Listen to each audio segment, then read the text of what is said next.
Hello friends, welcome to our YouTube channel वकील करो।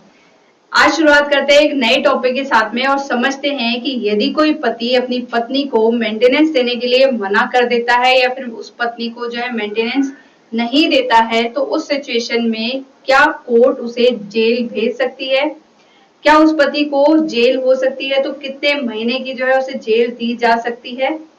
क्या कोर्ट उस व्यक्ति पर जो है फाइन इम्पोज कर सकता है। तो आज यही सब मैं क्वेश्चंस आपके साथ में कवर करने वाली हूँ और समझाने वाली हूँ कि यदि कोई पति अपनी पत्नी को मेंटेनेंस नहीं देता है तो उस सिचुएशन में उसे जो है कितने महीने तक की जेल भेज सकता है कोर्ट। इससे रिलेटेड हमारे सीआरपीसी यानी कि क्रिमिनल प्रोसीजर कोड के जो सेक्शन 125 है उसमें जो है मेंटेनेंस से रिलेटेड प्रोविजंस दिए हुए हैं, जो कि बात करता है वाइफ, चिल्ड्रन और पेरेंट्स को मेंटेनेंस देने के लिए। यदि कोई पत्नी अपना जो है भरण पोषण अपना मेंटेनेंस करने में असफल होती है तो उस सिचुएशन में यहाँ पर इस सेक्शन के अकॉर्डिंग उसके हस्बैंड की रिस्पॉन्सिबिलिटी बताई गई है।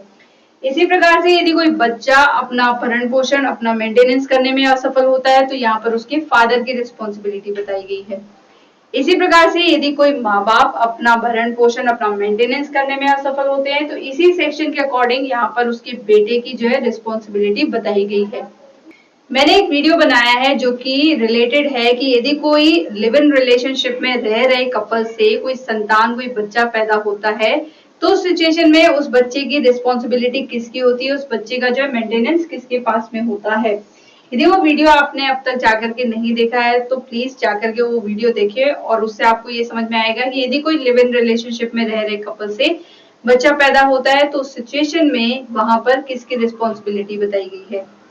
अब समझते हैं कि सेक्शन 125 का क्लॉज 3 जो कि बात करता है कि यदि कोई पति अपनी पत्नी को मेंटेनेंस देने में असफल होता है, नहीं देता है, तो उस सिचुएशन में उस पति को जो है कोर्ट कितने महीने तक की जेल भेज सकता है। तो इस सेक्शन के क्लॉज 3 में दिया हुआ है कि उस पति को जो है 1 मंथ तक की जेल हो सकती है। जी हाँ, यदि कोई पति अपनी पत्नी को मेंटेनेंस नहीं देता है तो सिचुएशन में उस पति को जो है कोर्ट 1 महीने तक की जेल दे सकता है।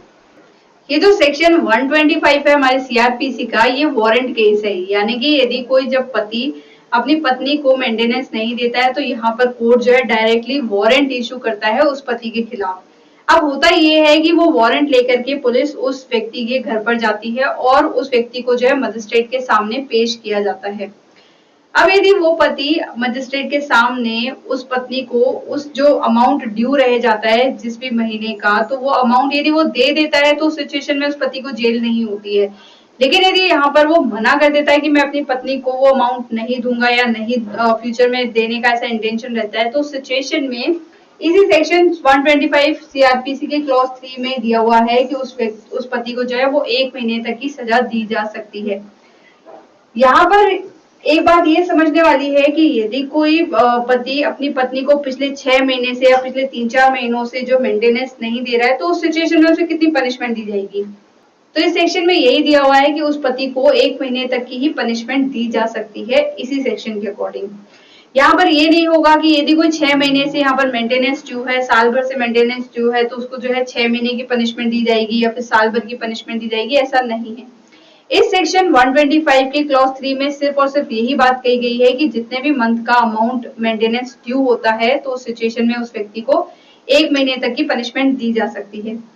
इसके साथ ही सेक्शन 125 ऑफ सीआरपीसी में मेंटेनेंस का अमाउंट जो है वो डिसाइड नहीं है। इसका मतलब ये है कि ये जो अमाउंट होता है मेंटेनेंस का, ये डिपेंड करता है सिचुएशन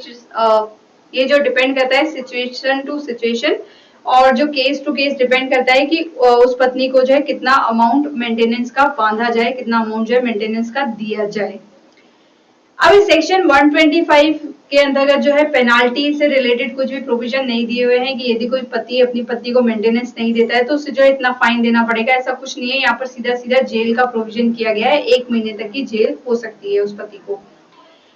अब समझने वाली बात ये है कि ये जो अमाउंट मेंटेनेंस का डिसाइड किया जाता है वो कौन सी तारीख से डिसाइड किया जाता है। अब यहाँ पर जो टोटल 2 सिचुएशन अराइज होती है कि जिस दिन पति या पत्नी दोनों में से किसी ने भी डिवोर्स के लिए जो है कोर्ट में पिटीशन लगाई, क्या उस तारीख से मेंटेनेंस की डेट डिसाइड होगी या फिर उस तारीख से जिस दिन से कोर्ट ने पति पत्नी को जो है डिवोर्स की डिग्री दे दी है, इन दोनों सिचुएशन में कौन सी तारीख से जो है मेंटेनेंस की डेट डिसाइड होगी। तो यहाँ पर जो है जिस दिन पति या पत्नी दोनों में से किसी ने भी डिवोर्स के लिए जो है पिटीशन लगाते हैं कोर्ट में, तो उस दिन से जो है मेंटेनेंस की डेट जो है वो डिसाइड होती है, यानी कि इस तारीख से जो है वो मेंटेनेंस पति को जो है अपनी पत्नी को देना होता है। फॉर एग्जाम्पल, यदि कोई पति या पत्नी दोनों में से किसी ने भी अपनी जो पिटीशन लगाई है वो 1 दिसंबर 2019 को डिवोर्स के लिए पिटीशन लगाई और उसका जो डिसीजन वो कोर्ट ने दिया है वो 1 जुलाई 2022 को, तो इस सेक्शन 125 के अकॉर्डिंग जो है वो मेंटेनेंस 1 दिसंबर 2019 से स्टार्ट होगा, ना कि 1 जुलाई 2022 से। तो आज मैंने आपको ये समझाया कि यदि कोई पति अपनी पत्नी को मेंटेनेंस नहीं देता है और नहीं देने का इंटेंशन रखता है फ्यूचर में, तो उस सिचुएशन में सेक्शन 125 के क्लॉज 3 में जो प्रोविजन दिया हुआ है वो ये दिया हुआ है कि उस पति को जो है 1 महीने तक की सजा हो सकती है, 1 महीने की जेल हो सकती है। मैं उम्मीद करती हूँ कि मेरे द्वारा दी गई इन्फॉर्मेशन आपको अच्छी लगी होगी और प्लीज लाइक करें, शेयर करें, साथ ही साथ सब्सक्राइब करें हमारे यूट्यूब चैनल वकील करो को। Thank you.